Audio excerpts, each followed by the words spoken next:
오늘은 간절한 마음으로 말씀을 받아들이는 사람이라고 하는 제목으로 은혜의 시간을 좀 나눠보고자 합니다.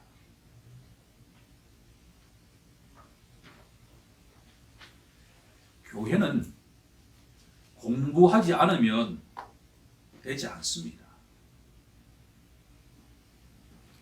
성경 말씀은 그냥 이렇게 콘서트를 관람하듯이 들어서는 안 되고 직접 날마다 하나님의 영의 양식을 먹으면서 진지하게 공부해야 되죠. 그런데 우리 교회를 이렇게 생각하면서 최악의 교회가 어떤 교회일까 그걸 질문할 때 공부만 잘하는 교회예요. 이건 진짜 제가 생각하는 가장 원하지 않는 교회의 모습이 공부만 잘하는 교회예요. 아예 공부 안 하는 교회가 더 나을 수도 있어요. 우리 교회가 공부도 잘하는 교회가 되길 원합니다. 그러니까 공부 이전에 중요한 게 있다라고 하는 거예요. 우리가 학교 다닐 때 친구들 가운데 공부만 잘하는 친구가 있죠. 되게 얄밉잖아요. 그런데 세상에서는 큰 문제가 없는데 교회 공동체가 말이에요. 공부만 잘하는 공동체가 되면 세상에 절대 빛도 소금도 될 수가 없어요. 이 본문 속에 그 원리를 정확하게 계시하고 있습니다. 이 초대교회 이후에 이 베레아 사람들의 공부하는 모습을 본받자 해가지고 베레아 성경 공부 모임이라고 하는 것이 수많은 나라에서 일어나서 많은 그리스도인들을 배출했습니다. 그런데 우리나라에서는 베레아 아카데미라고 하는 이 아카데미가 이단으로 정죄받는 것과 같은 김모모 목사님이라고 하는 분이 이 성경의 그 베레아 사람들의 정신을 훼손하는 것과 같은 경우가 있었죠. 하지만 성경은 정확하게 어떤 교회가 공부도 잘하는 교회가 되기 위해서는 어떻게 해야 될까를 세 가지로 우리에게 계시하고 있다라고 하는 것을 지금부터 정확하게 배워가는 시간이 되길 원합니다. 11절에 우리가 집중해 보고자 합니다. 베레아에 있는 사람들은 데살로니가에 있는 사람들보다 더 너그러웠다라고 하는 것이 첫 번째 원리입니다. 베레아 사람들은 데살로니가 사람들보다도 그 성품이 좋았다 그런 이야기입니다. 성품을 다른 말로 하면 덕성이죠.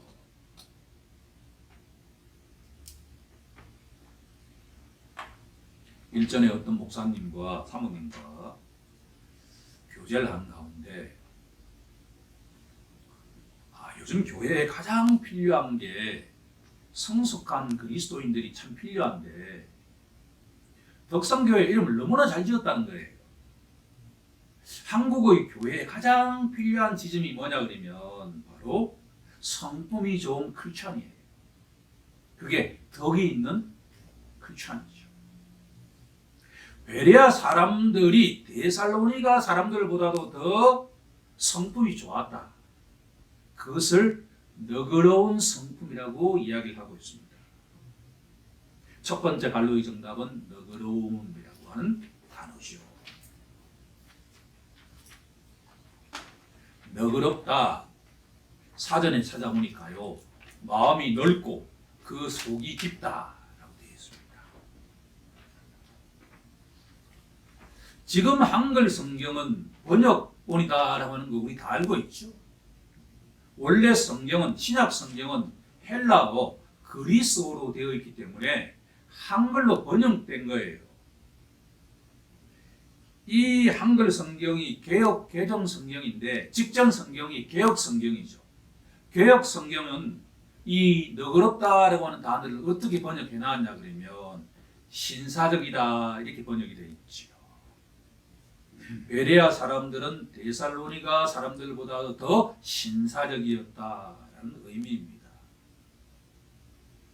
그러면 마음이 넓고 그 속이 깊다라고 하는 의미를 좀 더 깊이 알아가기를 원합니다. 요즘에 말이에요.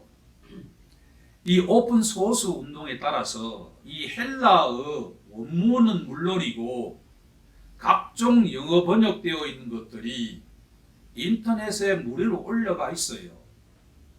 바이블허브닷컴이라고 하는 데 들어가 보면 헬라어도 공개가 되어 있고 그 헬라어에 대한 영어 성경도 수많은 영어 성경이 다 번역이 되어 있습니다.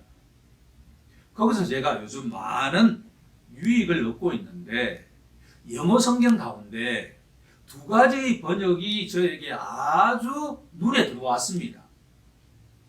마음이 넓다, 너그럽다라고 하는 이야기는 뭐냐 그러면 개방적이다라고 하는 의미입니다.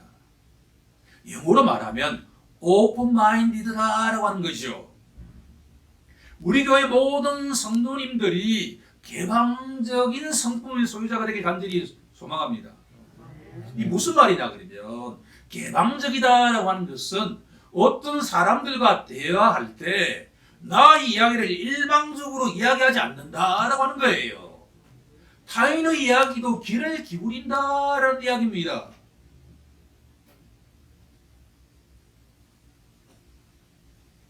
(12절에) 보면 그 중에 믿는 사람이 많았다라고 되어 있는데 이 본문의 맥락을 보게 되면 사도 바울이 유럽의 최초의 교회인 빌립보 교회를 개척하고 난 뒤에 그 가까이 있는 데살로니가에 가서 교회를 개척하고 야밤에 쫓겨나서 간 곳이 바로 베레아 지역이에요. 이 베레아 지역 다음에 전도할 곳이 바로 아테네예요. 그런데 이 베레아 지역에서는 데살로니가 지역보다도 월등히 많은 사람들이 예수를 믿었다라는 거예요. 그 믿게 된 배후에 바로 그 사람들의 성품이 개방적이었다라고 하는 거지요. 진리의 말씀에 대해서 항상 귀를 기울이는 그와 같은 성품을 가지고 있었다라고 하는 겁니다. 그런데 타인의 이야기에 개방적인 것만 해서 되는 것은 아니죠. 그 속이 깊다라고 하는 의미가 뭐냐 그러면 두 번째 의미인데 공정한 마음을 가지고 있다라고 하는 겁니다. 영어로 표현하면 fair-minded라는 의미입니다. 즉 타인의 말에 항상 귀를 기울이되 그 사람의 말이 참인가 공정한가를 항상 판단하는 것과 같은 성품의 소유자다라고 하는 것이죠. 중요합니다. 아테네의 사람들은 개방적이긴 했으되 새로운 사상에만 관심이 있었어요. 그 사상이 참인가 공정한가에 대한 성품은 없었다라고 하는 거예요. 그래서 아테네 사람들은 믿는 사람이 별로 없었다라고 성경은 우리에게 알려주고 있죠. 페어마인디드 가지고 있다라고 하는 이야기를 스포츠를 예를 들어서 설명을 해보겠습니다. 페어플레이라는 이야기가 스포츠에 가장 중요하죠. 영국과 프랑스는 우리 한국과 일본에 못지않게 라이벌 관계입니다. 축구를 한다든가 특히 럭비를 하게 되면 모든 일을 그만두고 응원을 하는데 영국의 럭비는 이 보호장비가 없어요. 그래서 스크럼을 짜고 이 헐크 같은 사람들이 이 부딪히면 막 피가 흐르죠. 그러면 보통 시속 게임이에요. 17대 18, 18대 19 정도로 끝나요. 그러면 거의 어리덩거렸던 이 헐크 같은 선수들이 경기가 끝나자마자 서로 악수를 딱 하고 서로 허그하고 밖으로 나오죠. 이 모습이 바로 페어 마인디드를 가지고 있다라고 합니다. 이 베레아 사람들은 데살로니가 사람들보다도 개방적인 동시에 자신이 생각하기에 공정하고 참이다라고 하는 생각이 있으면 스포츠 선수들처럼 그 생각을 그대로 받아들이는 것과 같은 성품의 소유자였다라고 합니다. 신앙생활을 오래 하다 보면 자신도 모르는 사이에 신앙의 체계가 단단히 서 있기 때문에 이 강당에서 아무리 새로운 설교를 많이 해도 배쳐가는 것과 같은 경향이 있을 수 있다라고 하는 것을 기억하는 우리 모두가 되길 간절히 소망합니다. 예수를 잘 믿는 성품의 소유자는 항상 매주 선포되는 말씀에 베레아 사람들처럼 오픈 마인드드 개방적으로 자신의 영혼을 드러내야 된다는 것. 그리고 그 말씀이 참이다, 공정하다라는 판단이 들면 럭비 선수들처럼 본인이 싫어도 그 결과에 만족하는 것과 같은 성품의 소유자가 참된 믿음의 소유자가 된다라고 하는 것이 첫 번째 메시지다.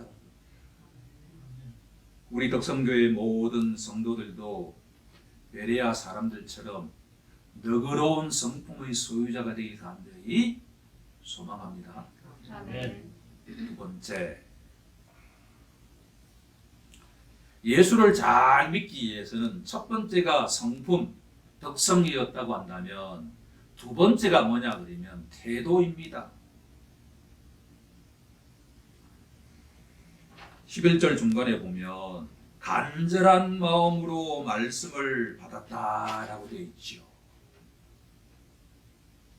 베레아 사람들의 두 번째 특성은 바로 간절한 마음이라고 하는 태도입니다.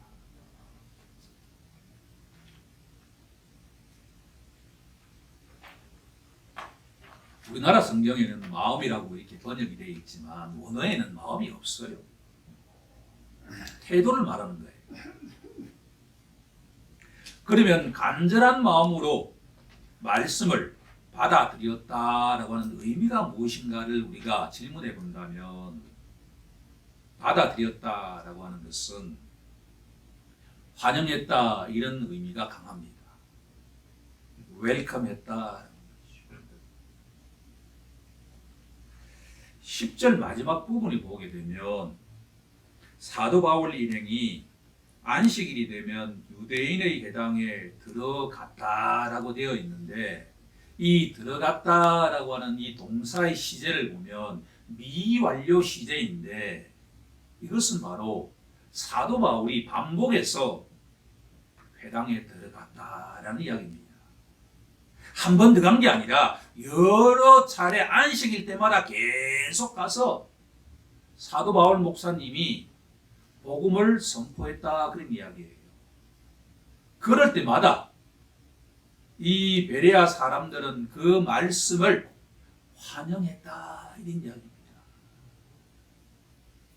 주님이 사랑하시는 성도 여러분, 우리 교회 성도님들은 너무나 잘하고 있지만 매주 이 예배당에 올 때마다 목사님을 통해서 선포되는 그 말씀을 환영하고 있습니까? 다시 말씀드린다고 한다면 간절한 말씀으로 복음을 받아들이고 있는가라는 질문입니다. 그러면 베레아 사람들이 간절한 마음으로 말씀을 받아들였다라고 하는 의미가 무엇인가를 세 가지의 의미로 제가 여러분들에게 알려드리고자 합니다. 간절한 마음이다. 애타는 마음이다. 이 마음은 첫 번째가 준비된 마음이다 라고 하는 것이죠. 베레아 사람들은 매주 사도 마울 목사님을 통해서 선포되는 말씀을 들을 때마다 준비한 마음으로 받아들였다라고 합니다. 준비된 마음이 무엇일까요? 토요일 날 잠자리에 늦지 않게 드는 것이 준비된 마음입니다. 혹시 우리가 토요일 날 저녁에 밤샘을 한다든가 너무나 재미있는 영화 프로가 있어서 새벽 몇 시까지 그 영화를 보고 난 뒤에 이 예배당에 와서 간절한 마음으로 말씀을 받는다라고 하는 것은 불가능하겠지요. 최소한 토요일 날 저녁에는 몇 시 이상은 가지 않는다는 것이 바로 간절한 마음으로 말씀을 받는다라고 하는 겁니다. 또한 우리 교회 성도님들은 지금 너무나 잘하고 계시지만 예배 전에 20분 전에 이 예배당에 도착해 있는 것이 바로 간절한 마음으로 예배를 참여하는 것이다 라고 할 수가 있겠지요. 일전에 어떤 상가에 가서 어떤 권사님과 대화를 나누는 가운데 자기 배우자는 언제부터인지는 모르지만 예배당에 와서 목사님 설교를 들을 때마다 눈을 감는다라는 이야기를 들었습니다. 저도 그런 경험이 있지요. 잠이 몰려와서 감는가 하고 목사님이 설교를 시작하는데 습관적으로 눈을 감는 것은 준비된 마음이 절대 아니지요. 한 가지만 제가 더 이야기해 보도록 하겠습니다. 저도 한때 그런 적이 있었는데 목사님의 설교를 듣는데 기도하는데 다리를 꼬고 앉아 있는 것은 절대로 제가 보기에 간절한 마음으로 예배에 참여하는 것이 아니겠죠. 준비된 자세가 아니다라고 이야기할 수가 있습니다. 우리 모두 데살로니가 교회 성도보다 더 너그러웠던 베레아 사람들처럼 준비된 마음으로 예배에 참여해서 그 말씀을 경청하는 우리 모두가 되길 간절히 소망합니다. 두 번째는 자원하는 마음입니다. 처음 교회에 나올 때에는 바나바 역할을 누군가는 해주어야 하겠죠. 예배 시간에 픽업도 해주어야 하고 예배 드릴 때도 옆에 앉아가지고 이런저런 조언을 드려야 되지만 조금 시간이 지나고 나면 예배는 자원하는 마음으로 와야 되겠죠. 설령 누군가가 절대로 예배에 참여해서는 안 된다라고 하더라도 죽음을 무릅쓰고 오는 것이 예배자의 자세인 줄로 믿습니다. 예배는 구원받은 성도로서 우리의 유일한 영적 신앙이신 그 예수님을 만나고 그분을 통해서 삼위일체 하나님과의 관계를 맺는 시간이 바로 예배 시간이죠. 우리 다 함께 자원하는 마음으로 예배에 참여하는 우리 모두가 되길 간절히 소망합니다. 세 번째가 바로 열심을 내는 마음입니다. 처음에는 우리가 간절한 마음이라고 한다면 이 예배당에서 열심히 말씀을 붙잡고 그 말씀대로 살아가겠다고 결단한 모습이 간절한 마음이라고 생각을 할 수가 있는데 알고 보니까 보다 중요한 것은 열심을 내기 이전에 준비하는 것이 더 중요하고 열심을 내기 이전에 자원하는 마음으로 이 예배당에 오는 것이 더 중요하다라고 하는 것을 성경은 우리에게 가르쳐주고 있다라고 하는 겁니다. 제가 강의를 할 때마다 학생들에게 첫 시간에 가면 습관이 안 되어갔는지 몰라도 볼펜도 가지고 오지 않는 친구들도 있습니다. 그러면 제 볼펜을 빌려주면서 성경 한 구절을 이야기하죠. 성경은 손이 부지런한 자가 성공한다라고 말입니다. 그러면 그 다음 주부터 볼펜 가져오지 않는 친구는 한 사람도 없습니다. 당연히 노트도 가져오죠. 그러면 열심히 기록합니다.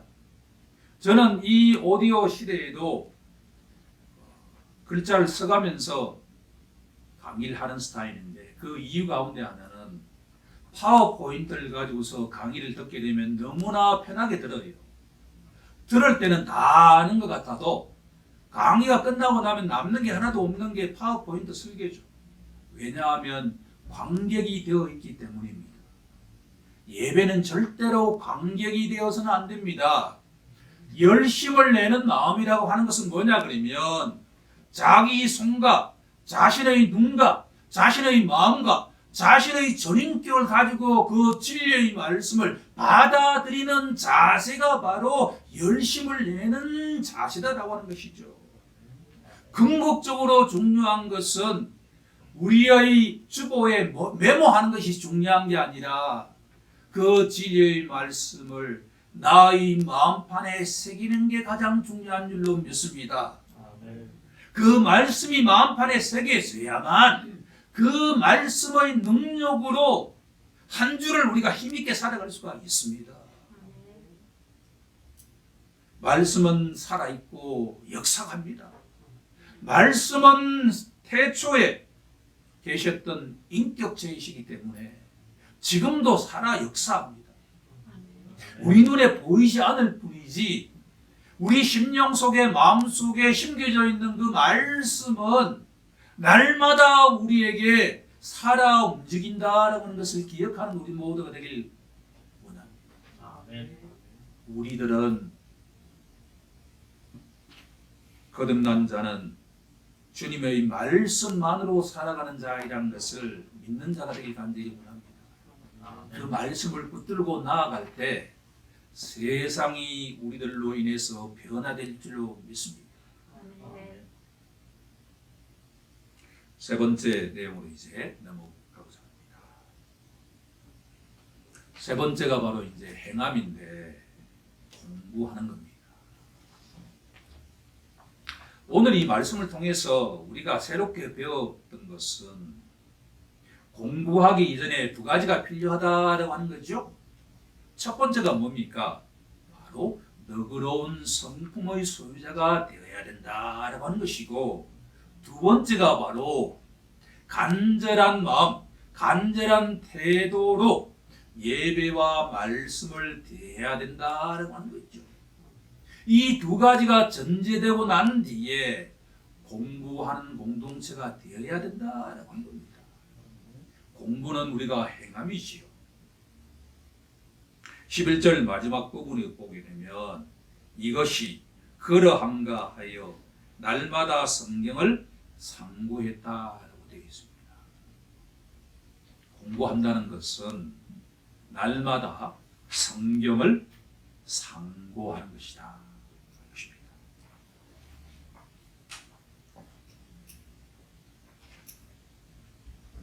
우선 성경이 무엇일까? 이 본문에 나와 있는 초도교회 성도들에게 성경은 항상 구약 성경입니다. 아직 신약 성경이 나오지 않을 때 이 베레아 사람들은 사도 바울 목사님의 설교를 듣고 난 뒤에 날마다 그 말씀이 진짜인가를 구약 성경에서 공부했다라는 거죠. 오늘의 우리에게 던지는 메시지는 바로 우리 또한 덕성교회 모든 성도들은 날마다 구약 성경과 신약 성경을 다 상고하는 자가 되어야 된다는 거죠. 자, 그러면 사도 바울 목사님이 선포한 그 메시지가 무엇일까라고 질문한다면 다음과 같이 요약할 수가 있습니다. 모든 설교에서 사도 바울은 다음과 같이 선포했습니다. 우리들은 죄인입니다. 아담의 후손은 그 누구라도 죄인입니다. 죄인의 운명은 어떻게 될까요? 죄의 삭은 사망이요. 이 세상에 한 사람도 죽지 않는 사람이 없지요. 그런데 예수님을 모르고서 이 땅을 떠나게 되면 영원한 죽음이 있습니다. 그것을 성경은 지옥이라고 하죠. 만약에 예수님을 만나지 않고 이 세상을 떠나게 되면 한 번 죽는 것이 아니라 영원한 죽음을 당하게 됩니다. 그런데 예수님께서 우리의 죄를 위해서 십자가에서 돌아가셨습니다. 그리고 여러분들이 예수를 믿어야 됩니다라는 내용이 사도 바울 목사의 일관된 선포 내용이었습니다. 그런데 이 베레아 사람들은 아무리 개방적이라 하더라도 나사렛 출신의 그 볼품없는 예수가 진짜 구약 성경에서 예언되어 있는 메시아일까를 확신하지 못했다라고 하는 것이요. 일시적으로 믿기는 했지만 진짜 구약 성경 창세기로부터 말라기에 있는 그 메시아가 진짜 나사렛 출신의 그 볼품없는 예수가 진짜 그리스도인가를 날마다 공부했다라는 이야기입니다. 우리 또한 그렇게 해야 될 줄로 믿습니다. 그러면 이 공부에 대해서 영어 성경 가운데 어떤 것이 있는가를 가만히 살펴보니까 두 가지의 중요한 번역본이 있다는 것을 발견하게 되었습니다. 첫 번째는 뭐냐 그러면 이 원어가 위에서 관찰한다라는 의미입니다. 바로 베레아 사람들은 날마다 구약 성경을 공부하되 거시적인 관점에서 공부했다라고 하는 것을 알게 되었습니다. 창세기부터 말씀을 읽고 묵상할 때 진짜 하나님이 예비해 놓으신 그 메시아가 진짜 예수일까? 라고 하는 이 질문을 지속적으로 던지면서 성경을 공부했다라는 내용입니다. 우리 또한 그렇게 공부해야 될 줄로 믿습니다. 우리가 성경을 읽는 것은 뭐냐 그러면 하나님께서 보내신 메시아가 진짜 예수인가? 우리가 예수를 믿는 그분이 바로 하나님이 예비해 놓으신 보내신 그리스도인가를 날마다 질문하면서 성경을 읽는 것이 바로 거시적인 관점에서 성경을 읽는 것이다. 두 번째는 미시적인 관점에서 성경을 읽는 것입니다. 영어로 말하면 서치한다라고 되어 있습니다. 서치라이트 아시죠? 이게 뭐냐 그러면 사전을 찾아보니까 무장공비를 수색한다 할 때 사용하는 단어예요. 북한에서 우리나라의 대통령을 암살하기 위해서 60년대에 간첩을 파견했을 때 우리나라 국군들이 그 무장공비를 샅샅이 찾는 것이 바로 수색한다라는 단어예요. 그것이 서치한다는 단어입니다. 그러니까 베레아 사람들은 성경을 읽을 때 어떻게 했냐 그러면 진짜 그런가에 대해서 간첩을 잡듯이 샅샅이 한 구절도 빠뜨리지 않고 공부했다라고 하는 것이 베레아 사람들이 공부한 방식이었다라고 하는 것이죠.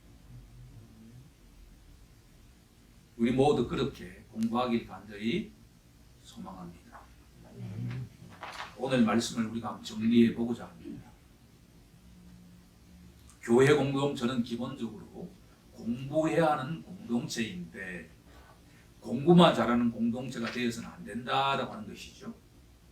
오늘 이 성경 본문 말씀을 통해서 베레아 사람들이 성경에서 귀하게 여김받았던 것은 바로 그들의 성품이, 그들의 덕성이 너그러운 성품의 소유자였다라고 하는 것을 기억하면서 우리 또한 개방적인 성품을 가지면서도 무엇이 참인가, 무엇이 공정한가를 날마다 질문하는 성도가 되길 간절히 소망합니다. 동시에 간절한 마음으로 복음을 받아들이는 것과 같은 성도가 되길 간절히 원합니다.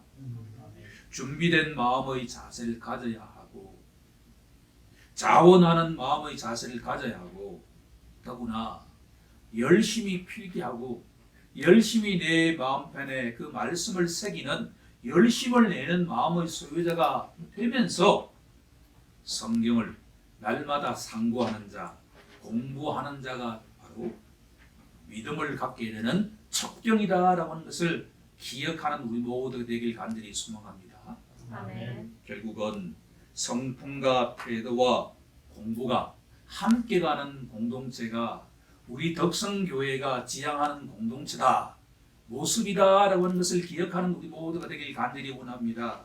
아멘. 그 순서가 중요합니다. 성품이 1차적이고 그 다음에 마음이고 그 다음에 공부할 때 하나님께 인정받는 성도가 된다는 것을 기억하는 우리 모두가 되길 간절히 소망합니다. 아멘. 기도하겠습니다.